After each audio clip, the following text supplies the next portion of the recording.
Hi guys, it's the Tarot Siren here, and I'm super excited because this deck that I had ordered on Etsy just arrived not more than 20 minutes ago, and nothing makes me happier than getting a new deck in the mail, especially during the pandemic when I feel like we have so little to look forward to in terms of going to events or being out and about in the world. Whenever I get a new deck, it feels like a mini Christmas or my birthday. And today's deck is going to be the 5 cent tarot deck. And it is something that I hadn't discovered before. About a week or so ago, I was just looking online. I wasn't even shopping for a deck. And I came across, I think, an image on Pinterest. And it just caught my eye right away because it's based very much on kind of like Victorian botanical drawings, and Victorian era is absolutely one of my favorites. And I just feel like the deck has such like a whimsical element to it that it captivated me. So what we're going to do is I'm going to go ahead and open her up, and I probably won't go through every card in great detail. I will just give a couple of first impressions and see what I think of this deck so far. So bear with me. We're going to go ahead, and anytime I open up a deck, I like to just do a little smudging of some Palo Santo. It smells amazing, and it gives off just like a beautiful, peaceful vibe to cleanse the deck with. I like to just, as I'm opening a new tarot deck for the first time, just to kind of greet the deck with that cleansing energy, clear the space, really get centered. Because if you think about it, any tarot deck that you use is just this tool that you're going to embark on a spiritual voyage or discovery with. And we want to treat these tools with respect. I almost view each tarot deck as a little portal into its own unique world. And I don't know, whenever you're about to enter that sacred portal, it's just good to get still within the self and to give the deck the proper respect it deserves. So I'm excited to get to meet my new baby. And it already came with this really nice quality bag. Like, it's all silky inside to protect the box, and it's soft on the outside. And I got to pick the color of the bag, so that was a really nice touch.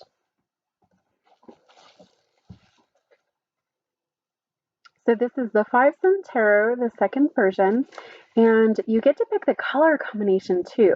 And I picked Robin's Egg and matte gold foil edges. So I love some gilded edges. You know, mermaids, we sirens love anything that's shimmery, anything that feels like treasure. And here's the plastic wrapping.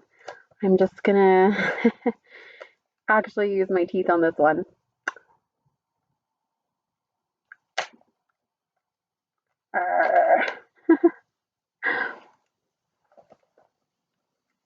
I know we're supposed to not do that, but in this day and age, even as an older lady, sometimes it's okay to break the rules. And here is the box. On the side, it says past, present, and future. And then it's got that lovely gold bit right there.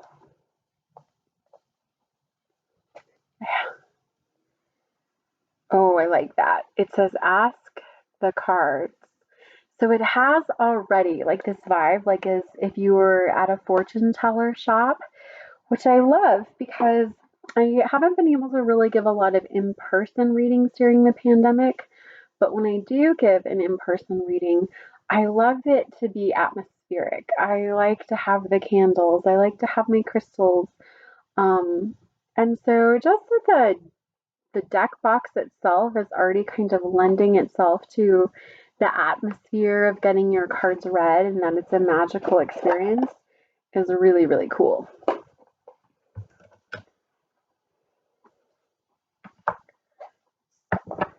Just removing the little plastic bit. I also like to smell my cards when I first get them, which is kind of like when I get a new book, I like to smell it.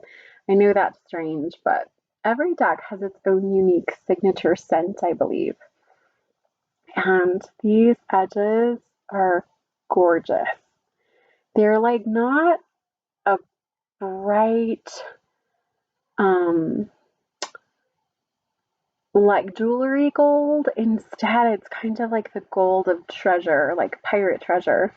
Um, so that's beautiful. And then the backs are this beautiful, it's almost kind of like a bluish, like a light bluish, but there's a hint of green in it, which is, I think, why I was drawn to it. It's just because it's very rare to see that color on a tarot deck. And like the illustration on the back,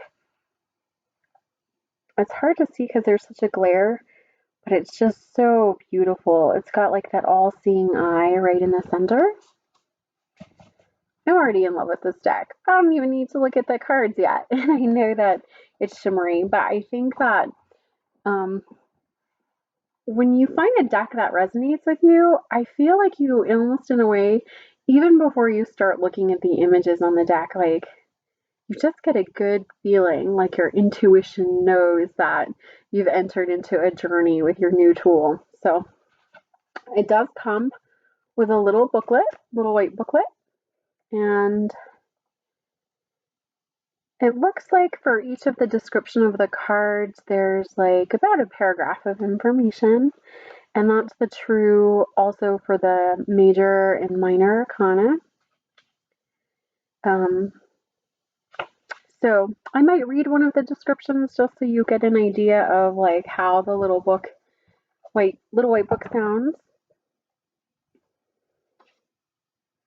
And here we go. So this is the King of Buttons. So it looks like they replaced pentacles with buttons. And I'm not going to go through every card. I'm just going to kind of see if any really stand out to me. Oh, the Queen of Buttons looks like a kangaroo. And one thing I thought was interesting about this deck is that it has these keywords on it. So if you were new to tarot, you could go ahead and easily order this deck, and right away it would give you a couple of descriptor words so that you could have a place to start. And I like it because it gives a couple of words for the card if it were in its positive position, or it also gives a couple of description words for if it comes up reversed. And not every reader does reversals. I do, depending on the reading, or sometimes I don't. If a spread is a well-rounded spread that has kind of enough positions in it that I know that the card would kind of have more of its darker elements, then I don't always feel the need to read with reversals. But if I'm only reading with like maybe a few cards, I like to go ahead and include them. Gives a really well-rounded reading, and I mean everybody is really nuanced. We both have bright and dark, shadow and light, so I think this is a cool feature. So for example, like the 10 of buttons, that is, you know, the card that we have kind of at the end of our journey with our pentacle suit and all those rich rewards we worked so hard for. This says share the wealth legacy. But for the reverse side, it says financial loss, dissipation. And it has these like birds and fish and a tree.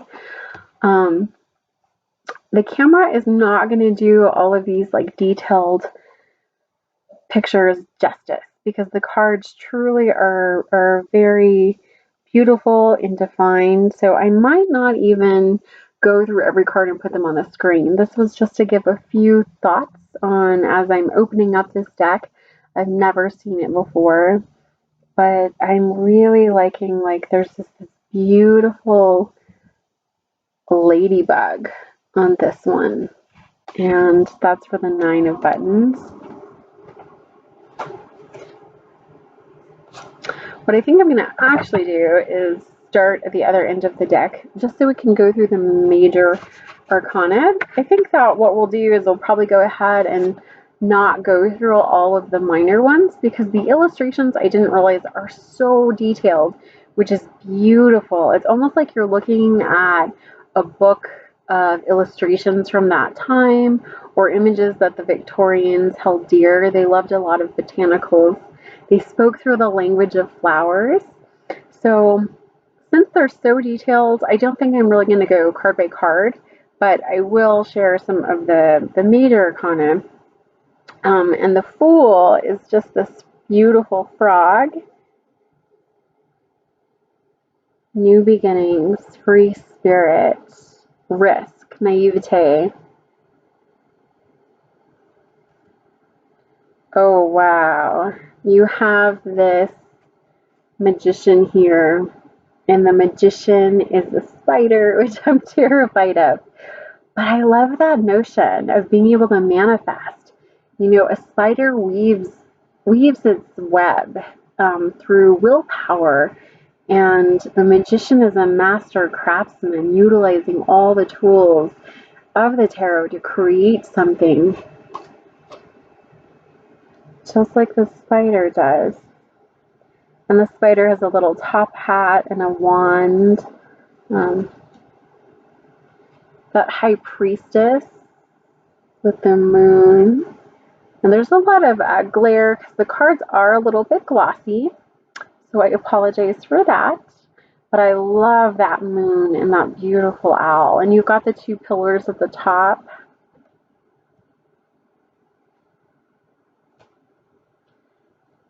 The Empress.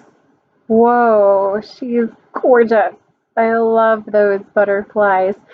I have actually a rule whenever it comes to buying a deck.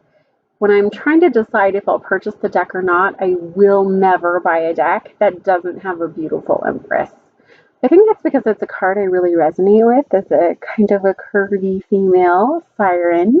I want my Empress to be beautiful and to embody that level of femininity that is sacred and special. So this card with the butterfly really does that. Creativity, nature, creation, nurture. Those are all wonderful words. So, like I said, this is a great deck for somebody who's beginning, maybe with divination, to kind of pick up on a couple of key phrases.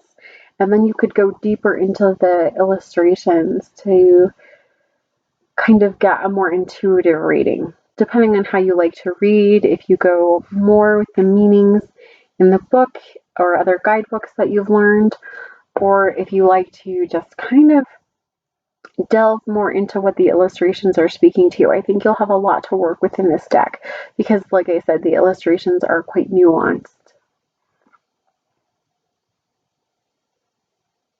The Emperor. And the Hierophant looks like a praying mantis, almost, to me. So I'm curious to see if in the little book it's going to explain why that particular creature or drawing was selected. So let's go ahead and have a look.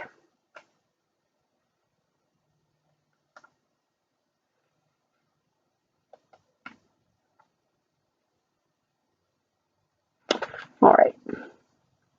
In this card, the wise praying mantis, so it was a praying mantis, presides over his pious beetle subjects. In most cultures, the mantis is a symbol of stillness, giving testimony to the benefits of meditation and calming our minds. An appearance from the mantis is a message to be still, go within, meditate, and reach a place of calm. Here, the message is one of wisdom whispering in your ear and a call to listen carefully. I like that. I think these are succinct but helpful.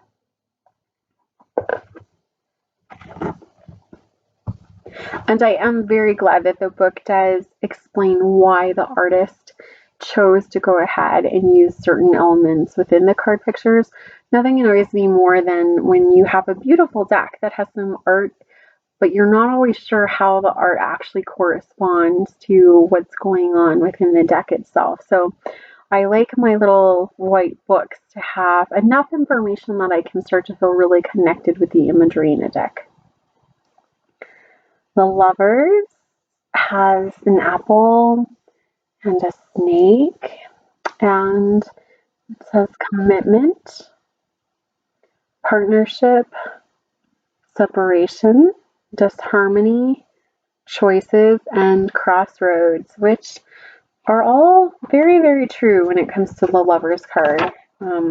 Whether it's love that's external to ourselves or whether that's internal love. We've got the Chariot. It looks kind of like a deer.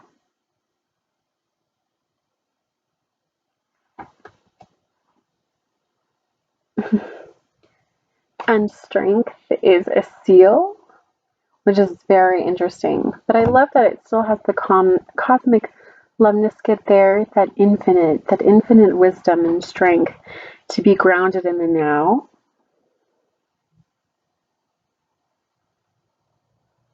And the Hermit, I'm not sure if that's like a type of fish, a whale maybe. I'd have to look that one up in the guidebook.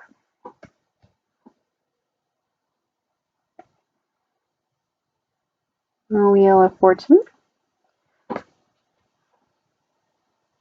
Oh, Justice is gorgeous. I really love Justice. It's like a crow with a scale. This is probably the image that solidified why I wanted to get this deck. It's the Hangman and it's a bat. And it's about perspective. And I know this will seem kind of sad in a way, but the bat will forever remind me of the coronavirus, because that's where it most likely originated as a vector for carrying the virus. And as much pain and destruction that this has brought so many of our lives, it's also forced us to gain a different perspective and to look at the world in totally different ways, whether that's how we work or how we interact or what's most important to us, how we value essential workers. Our perspectives have forever been altered. So I think that this card really resonates with me as the Hangman. Death. I really like it when death cards have what do they call the hourglasses, because we're all on borrowed time and the time is flowing no matter how much we're who we are. We can't change it. We can't just turn it over and start again. I like that depiction. Temperance is a little turtle, and we do have to learn patience,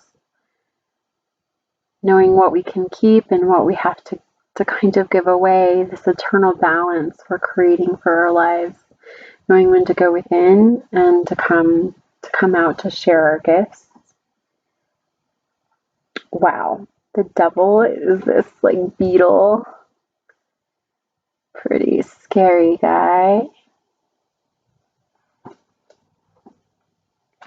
The Tower is like a tower of turtles all the way down.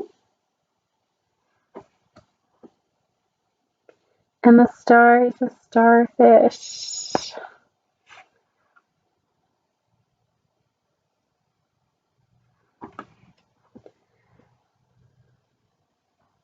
The Moon looks like we might have a wolf.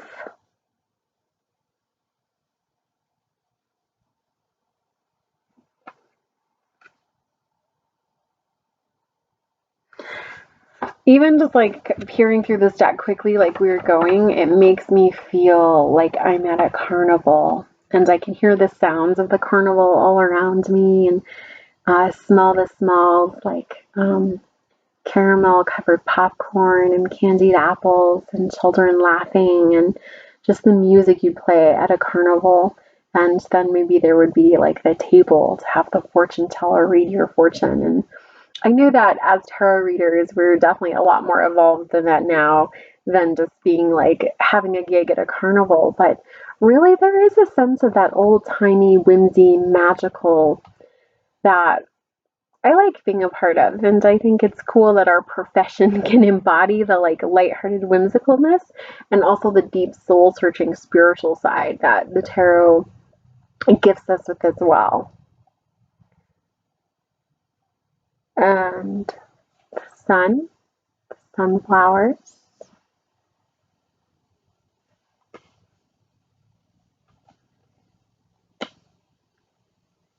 Almost feels like they're stuck together a little bit, but I guess not.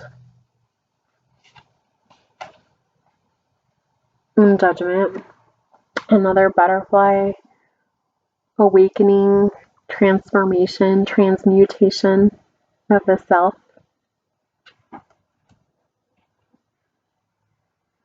The world is like this beautiful snake curling up around itself.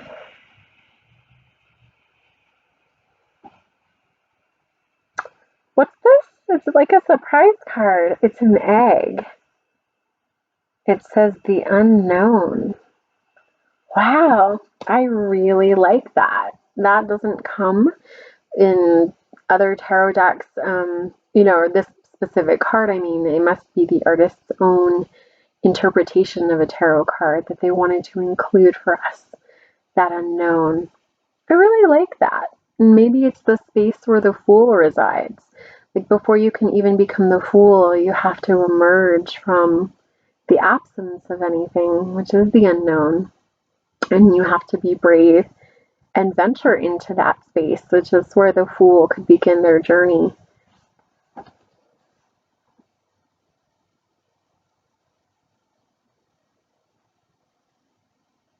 And there's another card, the Beyond. How interesting. I'm going to have to read that book to gather more information.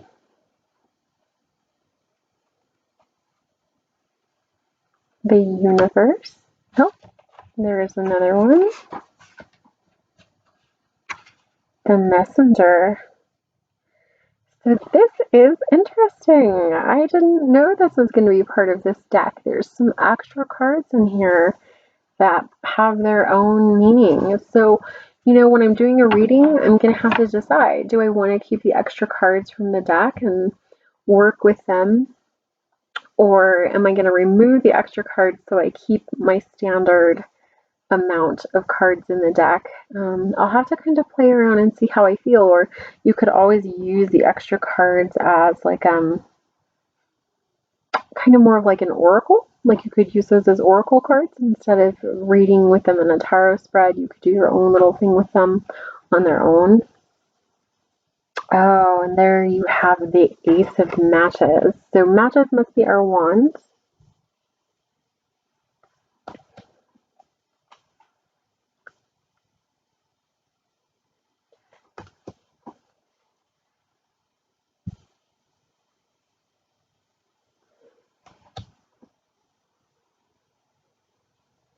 Four of Matches has these bees and a beautiful honeycomb celebration. Oh, I love it.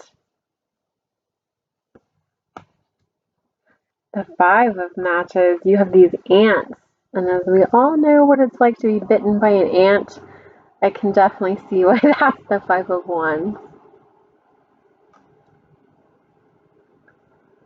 Six of Matches.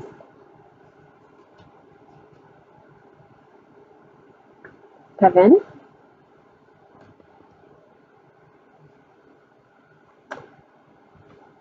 The Eight I love that there's a hot air balloon in this one. Here in New Mexico, we not only do we have Breaking Bad, Heisenberg, but we also have the Balloon Fiesta, which happens every year, where hundreds and thousands of people come from all over the world to see the biggest hot air balloon spectacle that there is, and it's magical. So the Nine of Matches, this beautiful bird. That bird reminds me of, almost all of the nine of matches or Nine of Wands, just like taking that last stand. I don't know, like you wouldn't want to mess with that bird. That bird's been through some things. She's just gorgeous and regal and strong. I love that.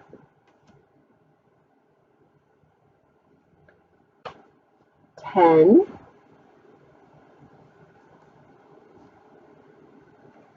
The page. Wow.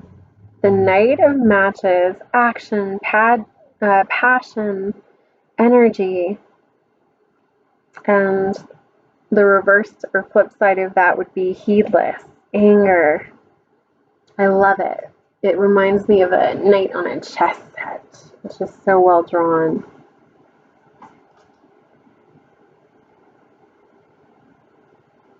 Ooh, the Queen of Matches, like a queen bee, cat, her sunflower. So some of the symbology, some of the symbols from main tarot decks, like the typical Waite-Smith deck, do make their way into these cards, even though they don't really feature people and the actions in the card are a little different than what you would normally expect.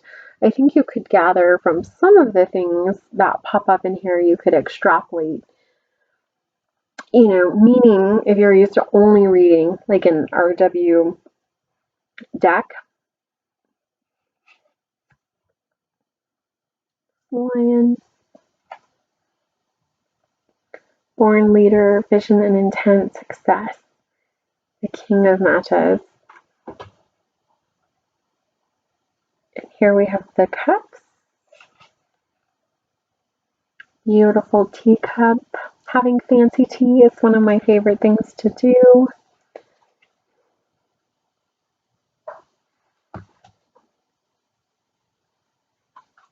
Three of Cups, this fish,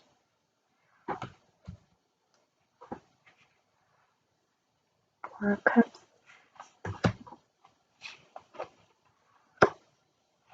Five,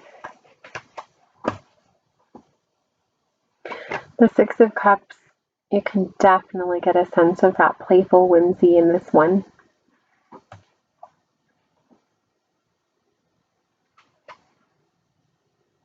Seven of Cups and all of the choices, wishful thinking, possibilities, fantasy.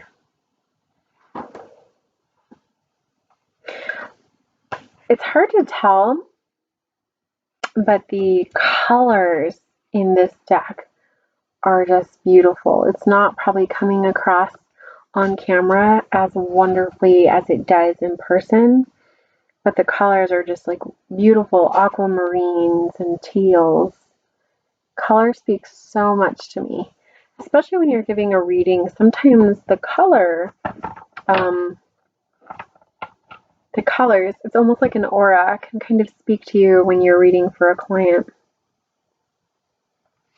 You've got the Page of Cups.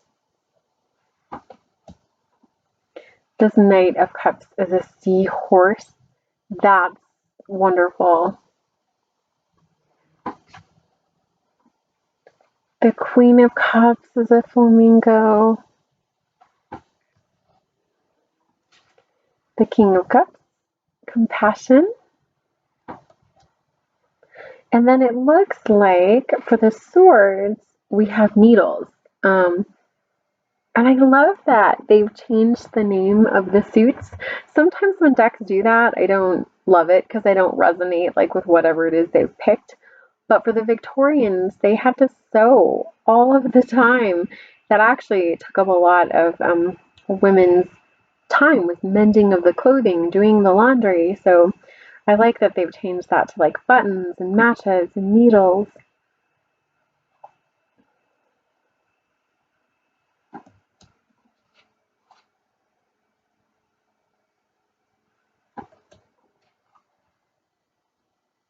That's a beautiful 3 of needles.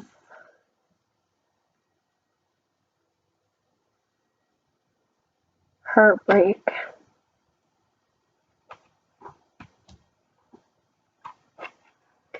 4 of needles.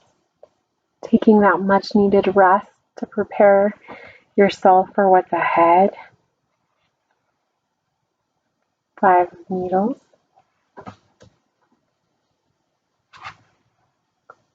6 of needles.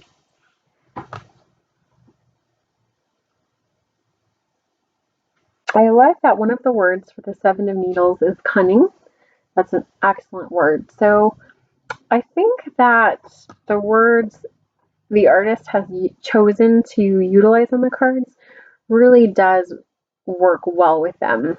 I've seen other ones that have keywords, and if you don't agree with one of the keywords, it really throws you off. But so far, all of the words, the adjectives I've seen on the cards, they really do resonate with me, and I can see why the author chose to use those ones.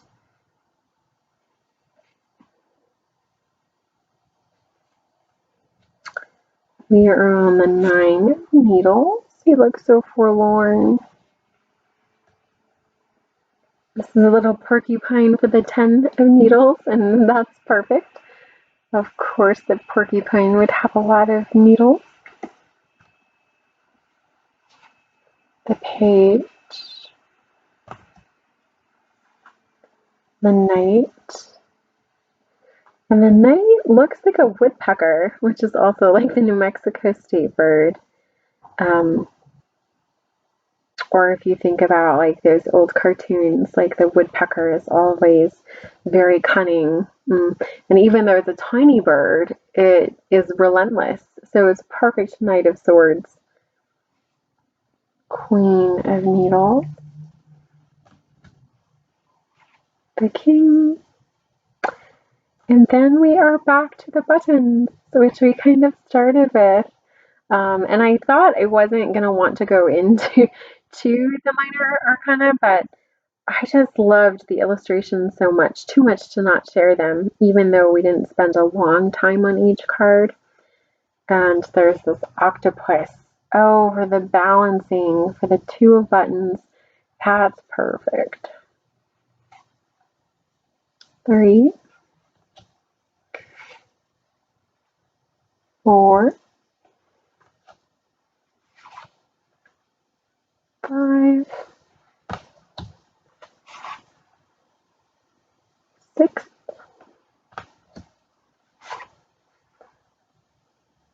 7,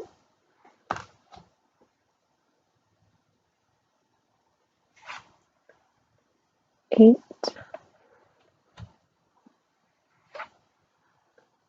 9,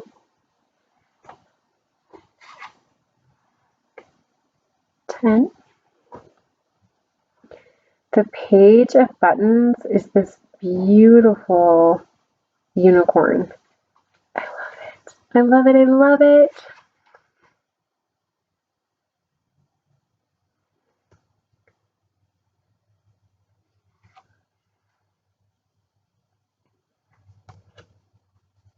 And then we're back. I had already showed these at the beginning. We've got the kangaroo, and we have our king of buttons. So that is the deck, and I know we kind of went through it very swiftly. It was my first time seeing this deck. I unboxed it here to show you guys. I intend to have these videos mostly done on decks that I'm not necessarily unboxing, but I've already worked with, so I'm more familiar with how well I like the imagery. But when this came in the mail, I was just too excited not to share it with the universe. And I love these glittering golden edges and just being back at that magical carnival. I can't wait to dive in and see what this deck has to show me. As far as its shuffleability. So let's take a look. I like cards that are not too thick or too thin. I find that some of the indie decks, they're so thick, it's hard for my small hands, and then no matter how wonderful the deck is, I almost don't go to it to use it because it's too hard. I know you can't really see the shuffling, but it wasn't too bad, even though I have small hands and it's a decently sized deck. I was still able to riffle shuffle, and I could do shuffling overhand, but you can still riffle shuffle with this. And what's nice is that the reason why is because they do have like a flexibility, but they're not super thin, and they have kind of like it's a soft, so they kind of glide off of each other really nice, but without being super slippery, because it does feel like they grip each other a little bit too. Yeah, I can see this being super easy to shuffle, and just aesthetically, it's gorgeous. I can see this being a wonderful deck to do a tarot journal with because it has those keywords. So you could, do a daily reading with it and write in your journal what the images evoke for you, what comes up without referencing the book at all or the keywords, and then you can let your eyes zero in on the keywords and see, do those resonate with you? Are they not striking, a nerve, or would you use a different adjective? But if you're new to reading cards, this might be a wonderful deck to get just because it does have those amazing descriptions. But if you're already used to reading and you don't feel like you need the extra help, they're done in such a way that if you're not like holding the card closer to you, it'd be kind of hard to read the specific word, like if you're just giving a reading for somebody. So you don't have to use those keywords if you don't want to pay attention to them at all. So don't let them deter you from getting this deck. I love it. The shipping was super fast from the individual. When I saw the deck online, it was just last week. I think it was around maybe Thursday that I was like, I have to have it. And he sent it out like the next day. It was so fast. So I was super happy. I'll go ahead and post a link on my channel to go down below to go ahead and help you get that deck on Etsy if you want it. You can just click on the link and go right to the store. It was super easy.